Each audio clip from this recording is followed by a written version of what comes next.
The small beam of white light shone steadily into the left eye of Rachel Rosen, and against her cheek the wire mesh disc adhered.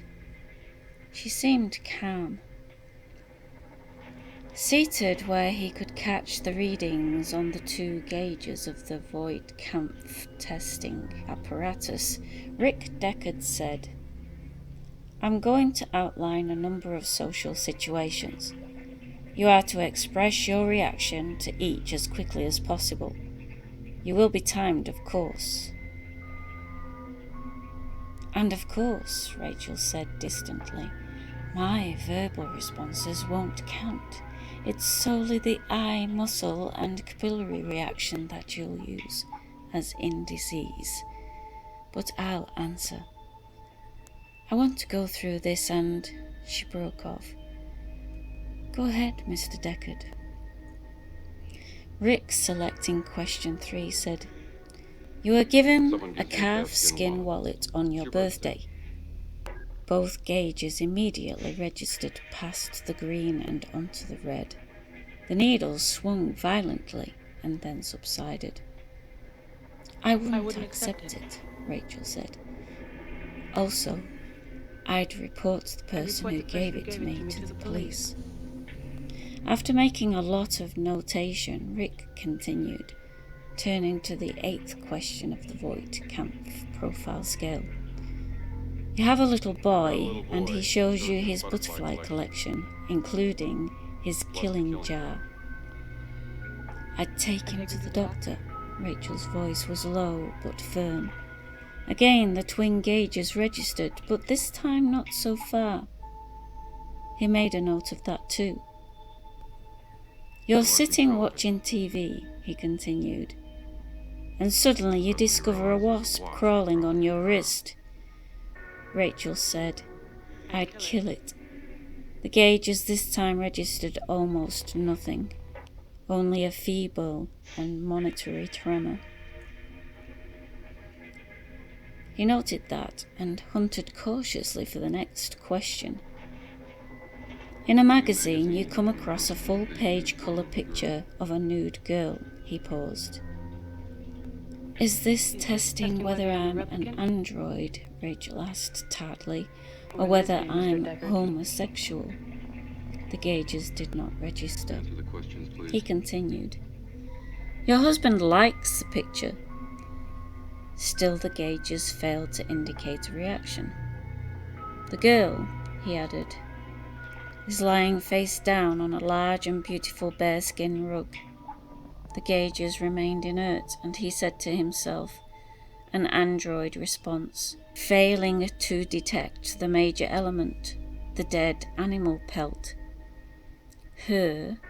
Its mind is concentrating on other factors. "Your husband hangs the picture up on the wall of his study," he finished, and this time the needles moved. "I certainly wouldn't let him," Rachel said. "Okay," he said, nodding. "Now consider this. You're reading a novel written in the old days before the war. The characters are visiting Fisherman's Wharf in San Francisco. They become hungry and enter a seafood restaurant. One of them orders lobster, and the chef drops the lobster into the tub of boiling water while the characters watch." "Oh God," Rachel said, "that's awful. Did they really do that? It's depraved. You mean a live lobster?" The gauges, however, did not respond. Formally, a correct response, but simulated. "You rent a mountain cabin," he said, "in an area still verdant. It's rustic, knotty pine with a huge fireplace." "Yes," Rachel said, nodding impatiently. "On the wall someone has hung old maps, Currier Ives prints, and above the fireplace a deer's head has been mounted, a full stag with developed horns.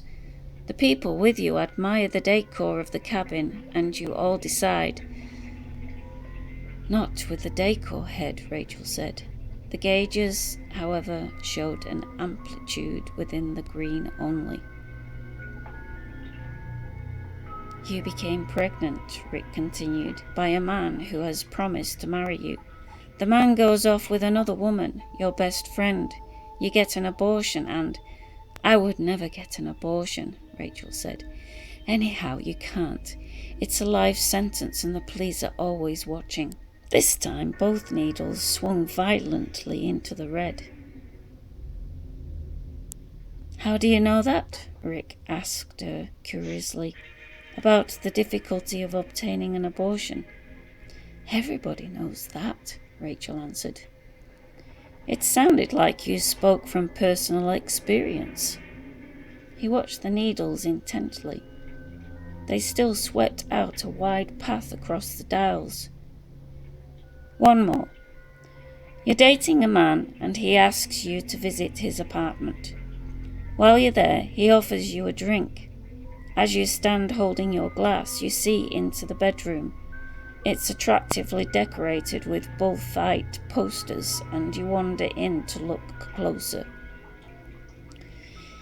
He follows after you, closing the door.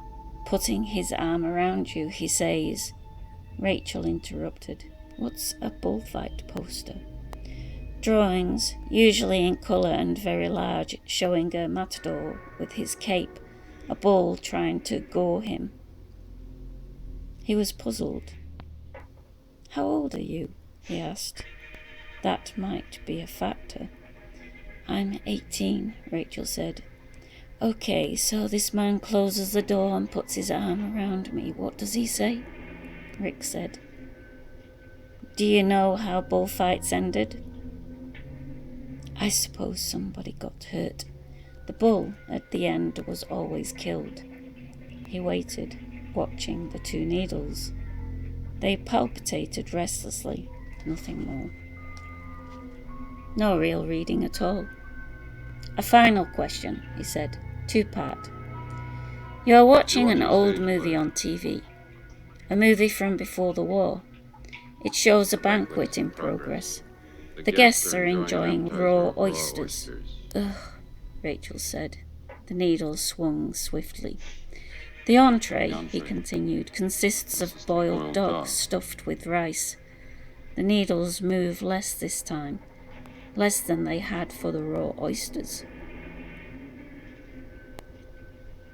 Are raw oysters more acceptable to you than a dish of boiled dog? Evidently not. He put his pencil down and shut off the beam of light, removed the adhesive patch from her cheek. You're an android, he said. That's the conclusion of the testing, he informed her, or rather it. And Elden Rosen, who regarded him with writhing worry. The elderly man's face contorted, shifted plastically with angry concern. I'm right, aren't I? Rick said. There was no answer from either of the Rosens. Look, he said reasonably. We have no conflict of interest. It's important to me that the Voigt Kompf test functions, almost as important as it is to you. The elder Rosen said, She is not an android. I don't believe it, Rick said. Why would he lie? Rachel said to Rick fiercely. If anything, we'd lie the other way. I want a bone marrow analysis made of you, Rick said to her. It can eventually be organically determined whether you're android or not. It's slow and painful, admittedly, but... Legally, Rachel said, I can't be forced to undergo a bone marrow test. That's been established in the courts. Self-incrimination. And anyhow, on a live person, not the corpse of a retired android, it takes a long time. You can give that damn Voigt Kompf profile test because of the specials. They have to be tested for constantly, and while the government was doing that, you police agencies slipped the Voigt Kompf through. But what you said is true. That's the end of the testing. She rose to her feet. paced away from him and stood with her hands on her hips, her back to him. "The issue is not the legality of the bone marrow analysis," Elder Rosen said huskily. "The issue is that your empathy delineation test failed in response to my niece. I can explain why she scored as an android might. Rachel grew up aboard Salada 3. She was born on it. She spent 14 of her 18 years living off this tape library, and what 9 other crew members, all adults, would never have seen Earth. Anyhow, not in her later life." "You would have retired me," Rachel said over her shoulder. "In a police dragnet I would have been killed. I've known that since I got here 4 years ago. This isn't the first time the Voigt Kompf test has been given to me. In fact, I rarely leave this building. The risk is enormous because those roadblocks you police set up, those flying wedge spot checks to pick up unclassified specials. And androids. Although naturally the public isn't told that. They're not supposed to know that androids are on Earth in our midst."